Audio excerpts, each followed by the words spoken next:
So our most recent interview before this was in January of this year, and there was no pandemic at that time. There was no pandemic. Only Yes. 4 months ago, and now here we Yes. are, 3 or 4 months into an epidemic that is truly of global proportions. And I think that the UK is one of the places that's been particularly hard hit. So can you give us a sense of how the UK is faring currently and coping with this situation?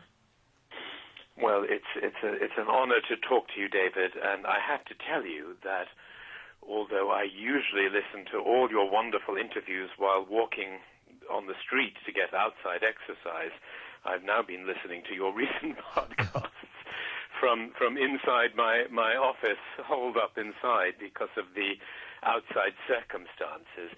But I just want to say that I think it's fantastic that you've invited such a wide range of different psychological thinkers onto the program. You know, you've really been very generous with people from Freudian backgrounds and Jungian backgrounds and existentialist backgrounds. And I think it's really important to stress that this is such a new experience for all of us.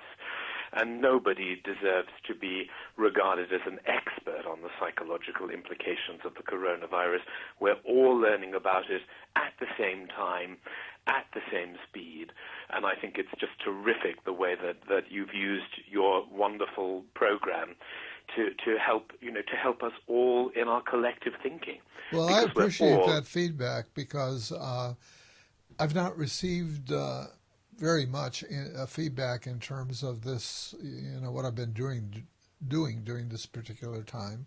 And but hey, that's what I feel led to do. Very important. You're doing something very important, yeah. And please keep doing it because we're just at the start of this process. That's right. And I can't say this with certainty, but I do think that if we can get to the other side of the curve and at least stop the medical, physiological, biological deterioration of humanity and get to a point where we have a vaccine and good public health measures, reliable public health measures in place, I think there will be no shortage of work for psychological practitioners just to deal with the fallout.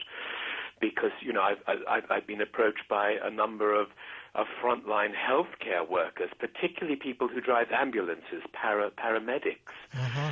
And they're saying, listen, we desperately need psychological help, but we don't have time to get psychological help now because we have to drive the ambulances.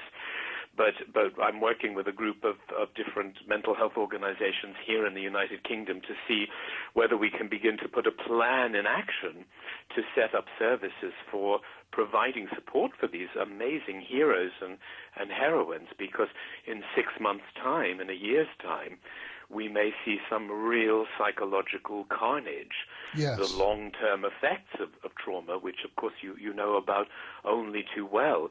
So I think we're just at the beginning of this pandemic in terms of its psychological implications.